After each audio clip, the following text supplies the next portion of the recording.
The revolution that is Silent Spring.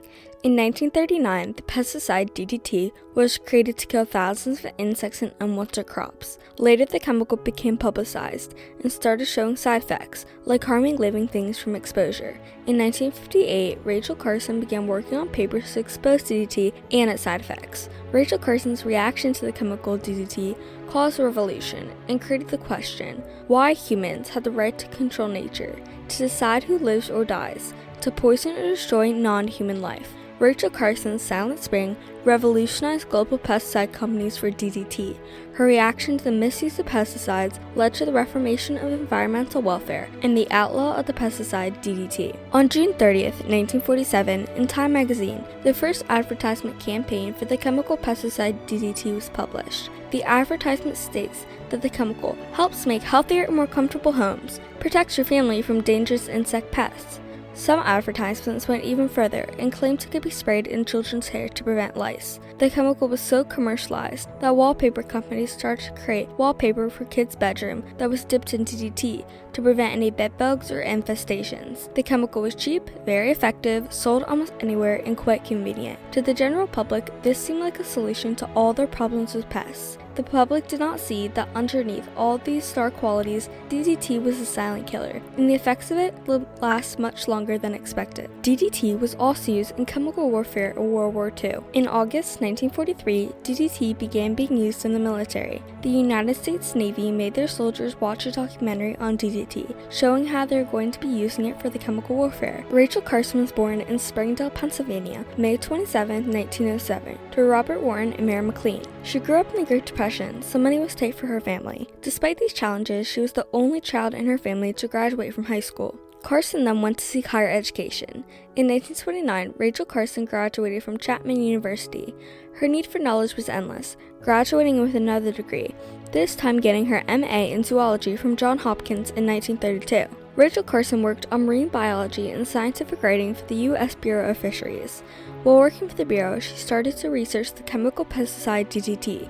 She became greatly involved in researching DDT and its lasting effects on the world around us. In her outrage of the under-researched chemical, Carson proposed a paper to Reader's Digest. It was unfortunately turned down. That did not stop Rachel Carson. She continued to research and write. In 1958, Rachel Carson got the letter that changed everything. Olga Huckins, who was in Cape Cod at the time, was researching large bird species. She became outraged when the bird she was examining died suddenly. The cause? DDT poisoning. Olga wrote to Carson in intense frustration over the fact that the chemical was promised to be a safe and weak pesticide when used in tandem with animals, plants, and humans. The fact was that the chemical pesticide was under research and had long-term effects that were not studied. When Rachel Carson got Olga's letter, she continued to put more time into her research. Rachel Carson composed a plan. She began standing up to small injustices involving the chemical. She got an article published by Reader's Digest removed because of the false claims on DDT. Carson began to write, and she did not stop for anything. Silent Spring began as a 3-part article in The New Yorker. On June 9, 1962, the first part of Silent Spring was published. It began as an article focusing on the injustices that DDT caused. Carson primarily wrote on the injustices that DDT was causing to the bird population and the environment. She backed up all of her claims with in-depth research on animal deaths, water quality, and the devastation on human life from spraying DDT in towns and communities. On June 16, 1962, the second part of Silent Spring was published. The second part of Silent Spring focused on real-life stories and the travesty DDT caused. She also wrote on how the pesticide companies were denying the truth that their under-researched chemical was causing mass destruction to the environment and the world around us. Part 3 of Silent Spring was published June 23, 1962. This article was different from the last 2 she published. This time, Rachel Carson called out the impacts that DDT would and will have on us. Us as the whole, the human race, would suffer from DDT spraying. She talked about the effect that DDT would have on our genetic makeup, as well as what DDT was causing. At this time, there was an increase in cancer diagnoses that was linked to DDT. The devastating news was that these diseases were especially high for children. She wrote to try to convince the public that this needed to stop.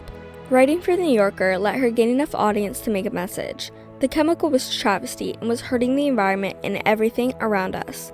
Then she asked the question, why humans had the right to control nature, to decide who lives or dies, to poison or destroy non-human life. After the mass conspiracy around her articles, she decided to combine all three parts and turn her writings into a book. Silent Spring was born, and the revolution has just begun. This was happening whether people liked it or not. Rachel Carson began the revolution, but others would carry it on.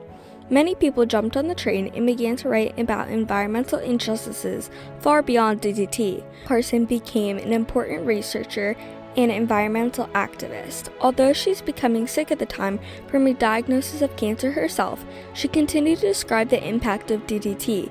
She appeared on CBS on April 3, 1963 for an hour-long episode where they talked about her book and the impact of DDT around us. Despite talking about dreadful topics such as children's deaths from cancer linked to DDT, she remained calm. This interview was trying to poke holes in her reasoning and research for Silent Spring. She remained calm, addressing why she was correct in saying that DDT was detrimental to our society. The reaction to Silent Spring was consequential, attracting many people's opinions. Some people took the book for what it was, a strongly worded warning. If the DDT spraying was to continue, these outcomes would be horrific. Others, on the other hand, took Rachel Carson's book as an attack on science. They were not only attacking the book and her reasoning why DDT was so detrimental, they were attacking Rachel Carson as a person. Robert White Stevens, a speaker for the chemical company producing DDT, made accusations addressing Rachel Carson, saying, "The major claims in Miss Rachel Carson's book, Silent Spring, are gross distortions of actual facts, completely unsupported by scientific experimental evidence, and the general practice experience in the field. If a man were to faithfully follow the teachings of Miss Carson, we would return to dark ages, and insects, and the diseases, and the vermin would once again inherit the earth." After this, she remained calm, addressing the vulgar comment with understanding, as though someone did not just claim she was making up information. Again, the public disagreed with her. A review in Time said that she was hysterically over-empathetic, with a mystical attachment to the balance of nature. The cover of Farm Chemical magazine depicted Rachel Carson as a witch riding a broom. In this magazine, Dr. Robert McClaff, Vice Chancellor of the University of California at Riverside, asked whether we were going to progress logically and scientifically upward, or whether we were going to drift back to the Dark Ages, where witchcraft and witches reigned. He was saying that if we were to follow Rachel Carson's warnings about the detrimental impact of DDT, the technology for global pesticide companies would not progress. We would go back to medieval times and witchcraft. On the contrary, outdoorsmen and many people who spent a lot of time outside or dealing with farms and agriculture found that Rachel Carson's work was groundbreaking. She was a pioneer for women's studies in the environmental science industry. This book provided them answers for dried or poisoned rivers, poor air quality, and the recession of plant health. On August 29, 1962, President John F. Kennedy asked about the use of under-researched chemicals, referring to DDT in Silent Spring's claims. He responded saying he wanted the Department of Agriculture or the Public Health Service to take a closer look at this. In further examination, Rachel Carson was correct in saying that the pesticide crisis needed a reformation. In 1973, the Endangered Species Act was to be voted on by Congress. The vote was unanimous, and the act was to be passed. Congress said that the act, in contempt and effect, the most important piece of conservation legislation in the nation's history. Then, in 1962, legislation banned the use of DDT for pesticides. Then, in 1976, the Toxic Substance Control Act was to be passed. Rachel Carson was a pioneer in researching pesticides and continued to fight for justice despite the horrific reactions of the public. Many acts and laws came from Silent Spring after Rachel Carson's unfortunate death from cancer. She is an inspiration for researchers in environmental studies and proves that you can cause a revolution and continue to fight for reform to save the lives of many.